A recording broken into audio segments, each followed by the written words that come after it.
আপনারা প্রত্যেকে চাই হাউসকে রিপ্রেজেন্ট করছেন, তার প্রতিটি কর্মচারীবৃন্দ, মালিক পক্ষ এবং রাজ্যবাসীকে আমরা মজলিশপুর মণ্ডলের তরফ থেকে এবং আমার ব্যক্তিগত তরফ থেকে ইংরাজি শুভ নববর্ষ 2021-এ অনেক অনেক প্রীতি, শুভেচ্ছা এবং অভিনন্দন জ্ঞাপন করছি।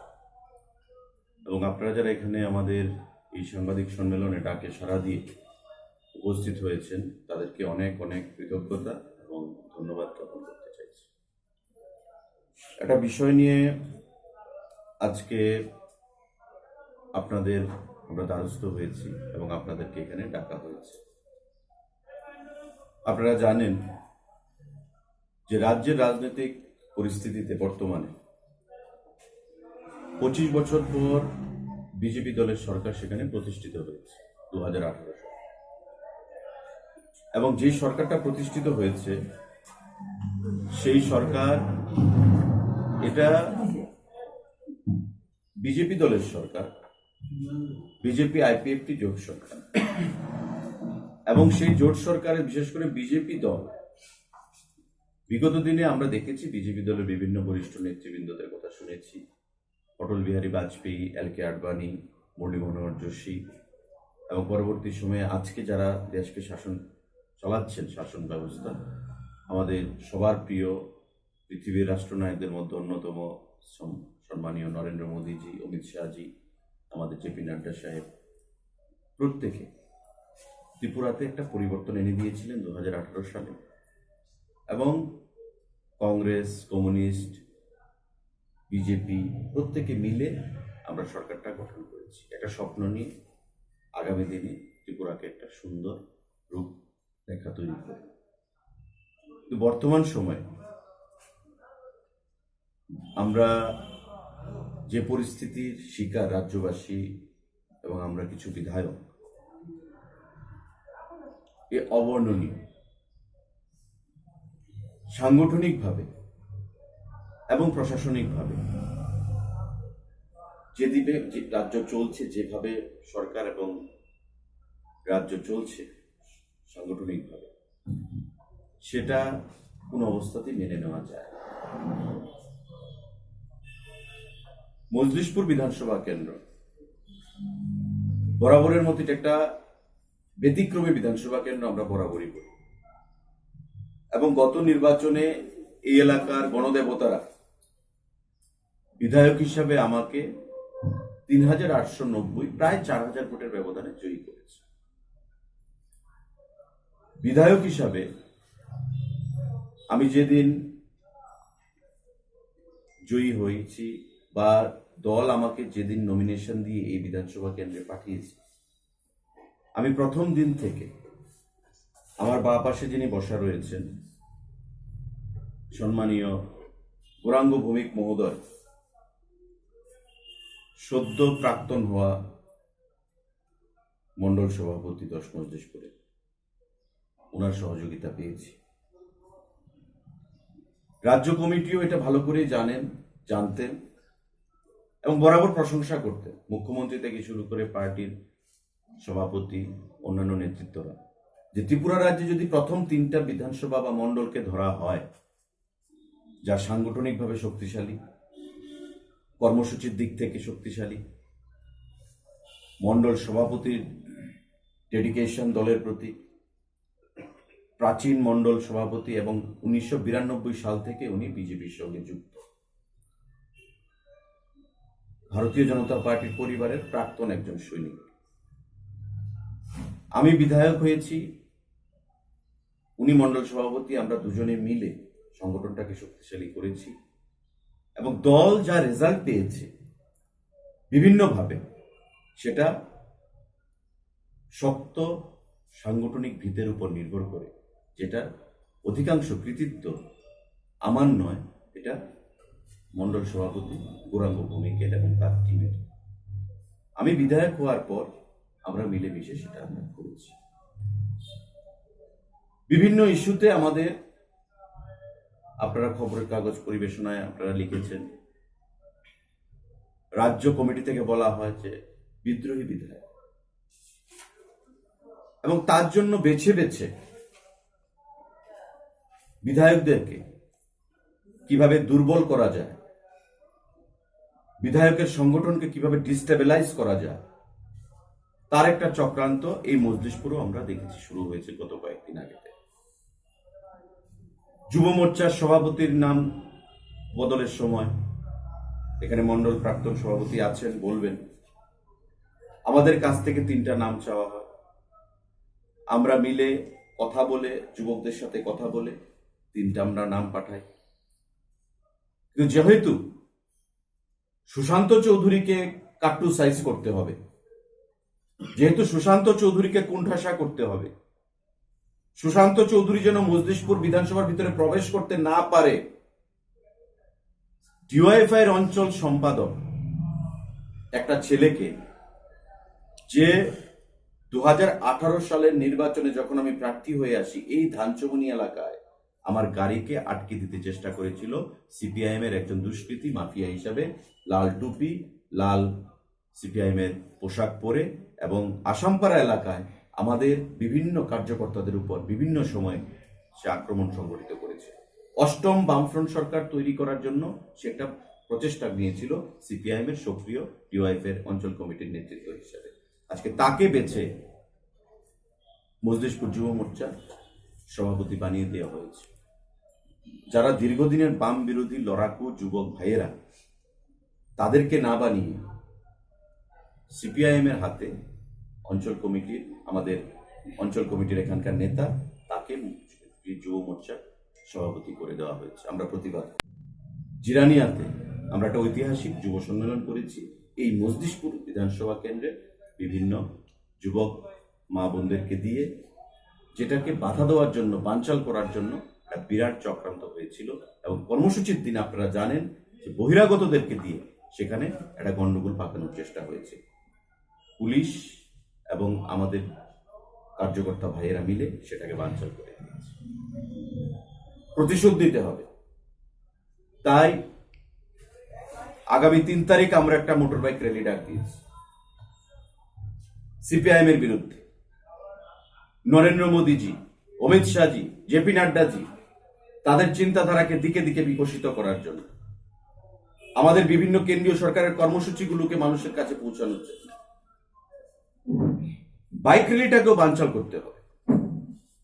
তাই কি করতে হবে? বিধায়কের শক্তি কে? মন্ডলকে ডেকে নিয়ে গেছিলেন এক নেত্রী আজ থেকে কয়েক মাস আগে, গিয়ে পরিষ্কার ভাষায় বলেছেন যে সুশান্তকে কোণঠাসা করতে হবে, কোন অবস্থাতে সুশান্ত যেন এলাকায় ঢুকতে না পারে, তাকে কোনো অবস্থাতেই কোপারেট করা যাবে না, সহযোগিতা করা যাবে না। আমার তখন মন্ডল সভাপতি বলেছেন যে এটা করলে দিদি সাংগঠনিকভাবে আমরা অনেক পিছিয়ে যাব, যেহেতু বিধায়ক, তার সঙ্গে একটা যুব সমাজের যোগসূত্র রয়েছে, সাপোর্ট রয়েছে, এবং আমরা আখেরে সিপিআইএম এর হাতে সিটটা আবার তুলে দিতে হবে। বলছে না, এটাই পার্টির নির্দেশ, এটাই করতে হবে। মন্ডল প্রেসিডেন্ট নমস্কার করে বেরিয়ে এসেছেন, যেটা আমার দ্বারা সম্ভব হবে না, কারণ আমি তিলে তিলে সংগঠনটাকে তৈরি করেছি। যে সংগঠনটাকে আমি তিলে তিলে হাতে তৈরি করেছি সেই সংগঠনটাকে আমি নষ্ট করতে পারবো না। ওনার মাতৃবিয়োগ হয়েছে, মাতৃদশা চলছে, শ্রাদ্ধানুষ্ঠানও সম্পন্ন হয়নি পরিবারে। এমন কি ঘটে গেল যে সারা পৃথিবী যখন বর্ষবিদায়, বর্ষবরণের অনুষ্ঠানে মত্ত ছিল 31 ডিসেম্বর 2020 সন্ধ্যার পর, সেই ব্যক্তিটা, যে ব্যক্তিটার হাত ধরে মজলিশপুর মন্ডল তিলে তিলে ফুলে ফেপে উঠেছে, মাননীয় মুখ্যমন্ত্রীও এখানে অনেকবার কর্মসূচি করেছেন, প্রসন্নতা প্রকাশ করেছেন, নেতৃত্বরা মজলিশপুর মন্ডলকে সার্টিফিকেট দিতেন, আজকে উনাকে চট করে সরিয়ে দেওয়া হলো। গত কয়েকদিন আগে মন্ডল যুব মোর্চার সভাপতি সিপিএম এর হাতে তুলে দেওয়া হলো।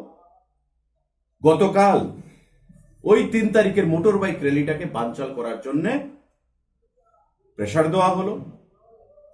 উনি রিফিউজ করলেন, তাই ওনাকে দল থেকে, মন্ডল সভাপতি থেকে বাদ দিয়ে দেওয়া হলো। কি বলা হলো? যে তাকে ডিস্ট্রিক্টে উন্নীত করা হয়েছে। ডিস্ট্রিক্ট কমিটির মেম্বার রয়েছেন আরো না হয় 20-25 জন, তাদের মধ্যে একজন মেম্বার ওনাকে করা হয়েছে। পরিবেশন এমন ভাবে করা হচ্ছে যে তাকে প্রমোশন দেওয়া হচ্ছে। আসলে তার যে এতদিনের পরিশ্রম দলের প্রতি, আনুগত্য, তিলে তিলে সংগঠন গড়ার যে উনি কারিগর, সেটাকে এক লহমায় ভুলে গিয়ে মাতৃদশা চলছে যে ব্যক্তিটা, শ্রাদ্ধানুষ্ঠানও হয়নি, মুখ্যমন্ত্রী থেকে শুরু করে প্রত্যেকে জানেন, একটুকু মায়া দয়া বিবেক ওদের কাঁদলো না যে তাকে কালকেই সরিয়ে দিতে হবে। কারণ আগামী 3 তারিখ হচ্ছে এই মজলিশপুরের যুবকরা, আমি সবাই মিলে মোটর বাইক র্যালিটা ডাক দিয়েছি, সেটাকে বানচাল করতে হবে। তো এই জিনিসটা করে, যেখানে মোদিজি বলছেন যে সবকা সাথ সবকা বিকাশ, যেখানে মোদিজি বা সংগঠন বলছে যে বিধায়ক এবং মন্ডল মিলেমিশে কাজ করতে হবে তবেই সংগঠন শক্তিশালী হবে, সেখানে 2-4টে নেতা যারা সাংগঠনিক কোনো চিন্তাধারা না রেখে, যাদের কোনো লড়াই সংগ্রামের ইতিহাস নেই, আজকে বিধায়ককে কোণঠাসা করার জন্য সংগঠনকে তারা বলি দিচ্ছে, বিধানসভা ক্ষেত্রটাকে বলি দিচ্ছে, সিপিআইএমকে সেখানে ফায়দা করে দিচ্ছে। এক দেখলাম যুব মোর্চার সময় সিপিআইএমকে যুব মোর্চার প্রেসিডেন্ট বানিয়ে দিলেন, আর আজকে আমাদের মন্ডল সভাপতিকে সরিয়ে আরেকজনকে ওনার স্থলাভিষিক্ত করলেন। এটাই কি সাংগঠনিক সিস্টেম হওয়া উচিত? আমার প্রশ্ন মাননীয় মুখ্যমন্ত্রী এবং রাজ্য নেতৃত্বের কাছে, সভাপতির কাছে। যার হাতে তিলে তিলে গড়া হয়েছে এই সংগঠন, তার কৃতজ্ঞতা অবশ্য মুখ্যমন্ত্রী বলেন যে আজকাল সমস্ত সিপিআইএম কমিউনিস্ট পার্টির বিজেপি হয়ে গেছে, তাই হয়তো পুরানো কমিউনিস্ট বিরোধী যারা ছিলেন, পুরানো যারা বিজেপির লোকরা আছেন, তাদের আর প্রয়োজনীয়তা ফুরিয়ে গেছে, তাই বেছে বেছে তাদেরকে বের করা হচ্ছে, আর আমাদেরকে বলা হচ্ছে দল ছেড়ে বেরিয়ে যান, বিধায়ক পদ ছেড়ে দিন। তার প্রোটেস্টে আমাকেও বিজেপি দল ইনভাইটি মেম্বার করে রেখেছে, আমাদের বিধায়কদের। আমার বিরুদ্ধে লড়তে গিয়ে আমার মন্ডল সভাপতিকে পদ খোয়াতে হয়েছে। আমিও আপনাদের মাধ্যমে আজকে বিজেপির যে ইনভাইটি মেম্বার, আমি তার থেকে আমি পদত্যাগ করছি, রিজাইন করছি। আমি স্টেট কমিটি ইনভাইটি মেম্বার কাকে করা হয়েছে? যিনি আগে কোর কমিটিতে ছিলেন, তাদেরকে আজকে ইনভাইটি মেম্বার, মানে এর থেকে নিচে আর হয় না। সিনিয়র যারা লোকরা, প্রাক্তন যারা বিরোধী দল নেতা, প্রাক্তন 5বারের 6বারের যারা বিধায়ক, তাদেরকে ওই ইনভাইটি মেম্বার করে রাখা হয়েছে। আর যারা সদ্য বিজেপিতে এসছে 2018 সালের পর সিপিআইএম থেকে, তাদেরকে সেক্রেটারি, ভাইস প্রেসিডেন্ট, বড় বড় পদে দায়িত্ব দিয়ে রাখা হয়েছে। কারণ কমিউনিস্ট পার্টি থেকে আগত বন্ধুরা সে তাদের কাছে বেশি আপন, আর যারা দীর্ঘদিন বাম বিরোধী লড়াইটা করেছে, তারা হচ্ছে তাদের কাছে রিস্ক ফ্যাক্টর, থ্রেট পারসেপশন। সুতরাং তাদেরকে সরিয়ে রাখতে হবে, কমিউনিস্টদেরকে স্থান করে দিতে হবে। নৈতিকতার জন্য, নৈতিক দায়িত্ব স্বীকার করে ভারতীয় জনতা পার্টির যে ইনভাইটি মেম্বারশিপ, তার থেকে আমি রিজাইন করছি। আমি আমার রেজিগনেশন মাননীয় সভাপতির কাছে এবং সর্বভারতীয় আমাদের নেতৃত্ব, তার কাছে আমি পাঠিয়ে দেব, কিন্তু আপনাদের মাধ্যমে আমি সেটা জানান দিয়ে রাখলাম। আর 3 তারিখের যে আমাদের কর্মসূচি, আমাদের আজ সেটা প্রস্তুতি মিটিং ছিল, আমি বিধায়ক হিসেবে সেটা ডেকেছি, সেটা আমার এখতিয়ার রয়েছে।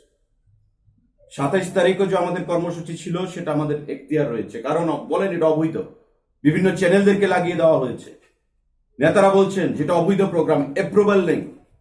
আমি খুব বিনয়ের সঙ্গে আপনাদের মাধ্যমে মাননীয় রাজ্য সভাপতির কাছ থেকে আমি জানতে চাই যে তার আগে বিধায়ক হওয়ার পর আমি মন্ডল সভাপতি মিলে না হয় আমি কয়েকশো প্রোগ্রাম করেছি, কোন প্রোগ্রামটাতে আমি অ্যাপ্রুভাল নিয়েছিলাম? হঠাৎ করে আজকে কেন অ্যাপ্রুভালের প্রশ্ন আসলো? অনেক বিনয়ের সঙ্গে আমি জানতে চাইছি। বিধায়ক যখন তার বিধানসভা কেন্দ্রে কোনো কর্মসূচি ডাকবে, সেটা রাজ্য কমিটি থেকে অ্যাপ্রুভাল নিতে হবে। কোনো পার্টিতে তো সেই সিস্টেম চালু নেই।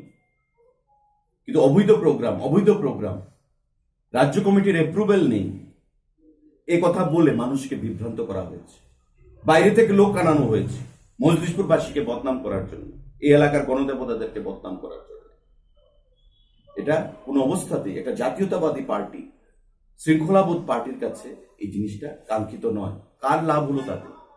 ভিতরে বিজেপির প্রোগ্রাম হচ্ছে, বাইরে বিজেপির মহিলারা, বহিরাগত যুবকরা লাঠি নিয়ে মিছিল দিচ্ছে, স্লোগান দিচ্ছে। এটা কাকে আপনি কি বার্তা দিতে চাইলেন? 1 নম্বর প্রশ্ন। আর 2 নম্বর যেটা আমি বলছি, আগামী 3 তারিখ আমাদের কর্মসূচি হচ্ছে 1000 মোটর বাইকের আমরা টার্গেট নিয়েছি শুধু এই বিধানসভা। 27 তারিখও আমি বলেছিলাম যে মজলিশপুর বিধানসভা কেন্দ্রের প্রোগ্রাম হবে, 5000-এর মতো সেখানে জমায়েত হয়েছে। ঐতিহাসিক, যেটা বিগত দিনে কখনো হয়নি, আগামী দিনে হবে কিনা সময় বলবে।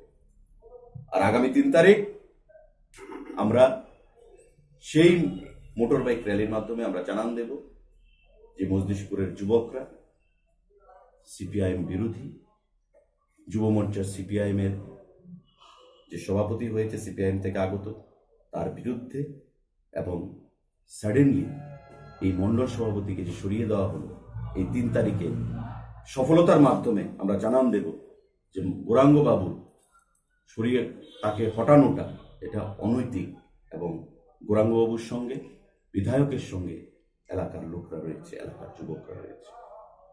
গণতন্ত্রে মানুষই শেষ কথা বলে, জনগণই শেষ কথা বলে।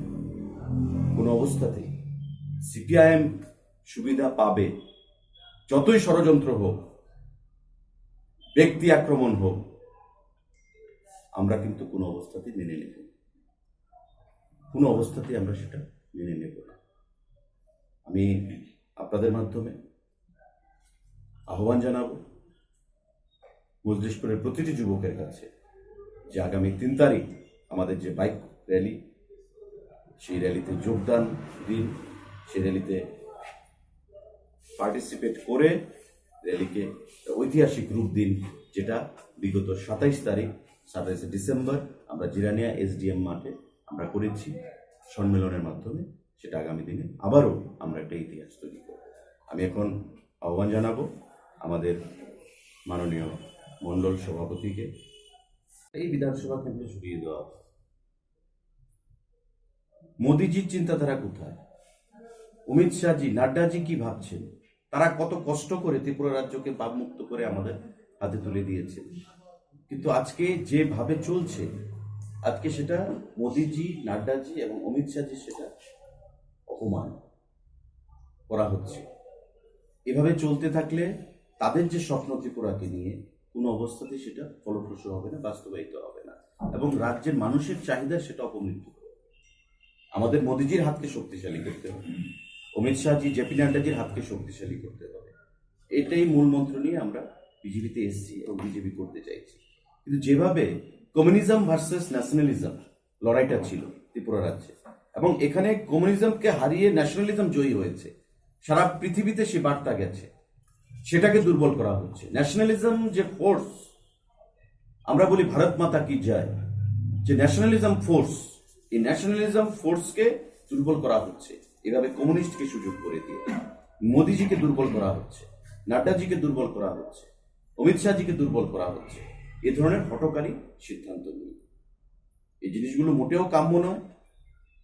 এবং আমরা আগেও বলেছি, গৌরাঙ্গবাবুও বলেছেন যে দীর্ঘদিন ধরে উনি পার্টির সঙ্গে যুক্ত রয়েছেন, কিন্তু সেটা কখনোই ছিল না। বর্তমানে যে জিনিসগুলো শুরু হয়েছে, যে আগ্রাসী মনোভাব, টলারেন্স নেই, সমালোচনা শুনতে আগ্রহী নন, শুনতে পছন্দ করেন না। যদি ইন্ট্রোস্পেকশন না হয়, সমালোচনা যদি না হয়, আমার সঠিক সিদ্ধান্তে আমি কিভাবে উপনীত হব? তবে তো ডিক্টেটরশিপ হয়ে গেল।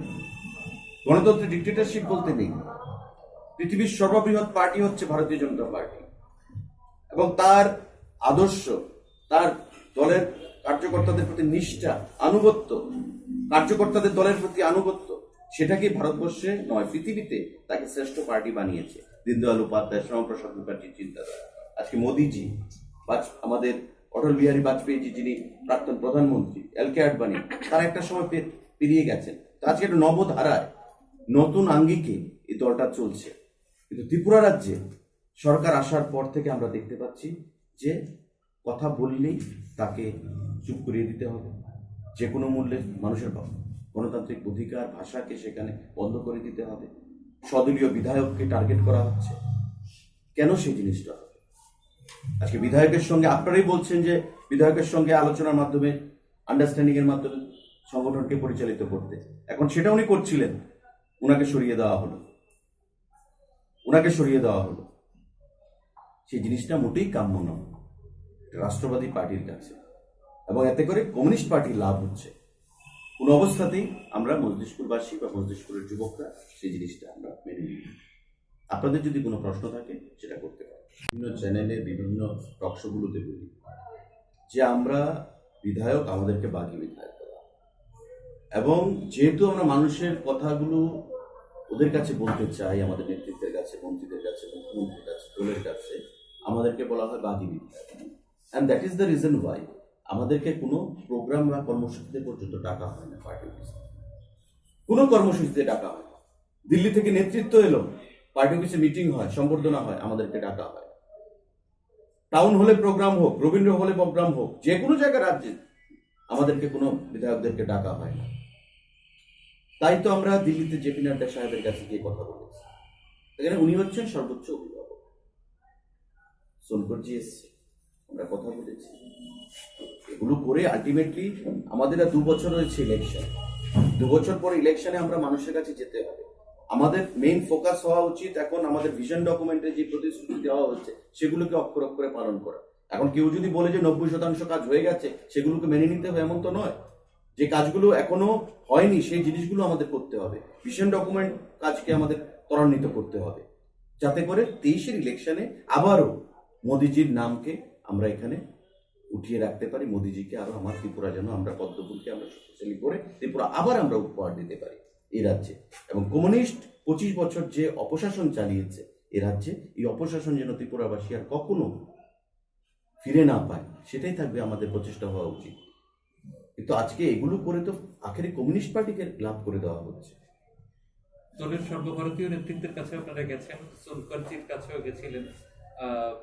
মানে আপনার কি হতাশ যে ওখানে কি কোনো কাজ হয়নি? না, হতাশ রাজনীতিতে হতাশ কেন হবো? আমরা কথা বলেছি, ওনারা শুনেছেন, ডিসিশন ওদেরকে দিতে হবে। একটা পরিবারে যদি 5 ভাই থাকে, কোনো ভাই যদি অবাধ্য হয়, বড় ভাইকে দায়িত্ব নিতে হবে, বা মিসআন্ডারস্ট্যান্ডিং যদি হয়, বড় ভাইকে দায়িত্ব নিতে হবে যে সবাইকে একসঙ্গে নিয়ে চলার, আলোচনার মাধ্যমে সমস্ত কিছু মিটিয়ে নেওয়া। তাই আমাদের যে সুপ্রিম অথরিটি, তাদের কাছে আমরা বলেছি, we are very much hopeful that on appropriate point of time they will take a final call on that. ব্যক্তিগতভাবে আমি ওকে ছোট ভাইয়ের মতো দেখি, ও আমাকে দাদা বলে সম্বোধন করে, কিন্তু টাইমিংসটা, ইন্টেনশনটা কি বিহাইন্ড? ইন্টেনশনটা হচ্ছে এমএলএর সঙ্গে ওর যোগসূত্র ভালো, বর্তমান মন্ডল সহ জিএসসি। আমি বর্তমানের কথা বলছি না, আমি গৌরাঙ্গবাবুর কথা বলছি। উনার সঙ্গে এমএলএর সম্পর্ক ভালো, তাই ওকে সরিয়ে দাও, তবে এমএলএ দুর্বল হয়ে যাবে। আমি আমার নিজের মতো করে আগরতলা থেকে রিমোট কন্ট্রোলের মাধ্যমে আমি মজলিশপুর বিধানসভাটাকে চালাবো। এটা কি রাজনৈতিক পরিভাষা হওয়া উচিত? এটা কি রাজনৈতিক ইন্টেনশন হওয়া উচিত? একটা ইলেক্টেড এমএলএ কে দুর্বল করার যদি সদলীয় চক্রান্ত হয়, মোদিজি, অমিত শাহজি, নাড্ডাজি যে স্বপ্ন দেখেন ত্রিপুরাকে নিয়ে, তবে সেটা বাস্তবায়িত কি করে হবে? তো জনগণের বদনাম হবে, জনগণকে অপমান করা হলো যারা ভোট দিয়েছে। বা উনিও একজন ইলেক্টেড সভাপতি ছিলেন, উনাকে এইভাবে চট করে সরিয়ে দেওয়া? দল যে কোনো সিদ্ধান্ত নিতে পারে, কিন্তু ইন্টেনশনটা পরিষ্কার। আমরা উনাকে প্রথম ডেকে নাও যে সুশান্তকে সাইড করো, তার বিরুদ্ধে কথা বল, তাকে ঢুকতে দেবে না। তারপর প্রেশার ক্রিয়েট করা যে আগামী দিনের 3 তারিখের প্রোগ্রামটা যেন বানচাল করা হয়। এটা কিভাবে অবৈধ প্রোগ্রাম আমি জানতে চাইছি। আমি বিধায়ক, আমি একটা প্রোগ্রাম ডাকতে পারবো না? তবে আমার কাজ কি? তার আগে যে আমি অনেক প্রোগ্রাম করেছি, মুখ্যমন্ত্রী এসেছেন, আমি তো দলের কাছ থেকে পারমিশন নিয়ে করিনি, আমরা আলোচনার মাধ্যমে করে নিয়েছি। বড় প্রোগ্রাম হয়েছে, তার জন্য মজলিশপুর সুনাম কুড়িয়েছে। কিন্তু আজকে চট করে আগে আপনি পারমিশন চাইলেন না, এখন বলছেন যে পারমিশন লাগবে। আমি অত্যন্ত বিনয়ের সঙ্গে বলবো নেতৃত্বকে, যে মন্ডল স্তরে যখন প্রোগ্রাম হবে বিধায়ক আর মন্ডল মিলে, তাতে এই কমিটির কোনো অ্যাপ্রুভালের প্রয়োজন নেই। এটা যে কোনো রাজনৈতিক দল, এটা কেন্দ্রীয় স্তরের কোনো প্রোগ্রাম নয়, রাজ্য স্তরের কোনো প্রোগ্রাম নয়। আচ্ছা, আপনার মানে তো কি নয়া মন্ডল সভাপতি আপনার সঙ্গে কথা বলেছে, ফোনে কথা বলেছে বা কিছু জানিয়েছেন? না, কিছু আপনি ওনাকে শুভেচ্ছা জানিয়েছেন না, কিনা? জানানো হয়নি। আমাদের যেটা পরম্পরা সেটা হচ্ছে যখন কাউকে নতুন দায়িত্ব দেওয়া হয়, সিনিয়র যারা আছে তাদের সঙ্গে সে যোগাযোগ স্থাপন করে। আমার কথা বাদ দিন, he is the outgoing Mondal president. The newly appointed Mondal president neither called him nor felt it necessary to seek his blessings.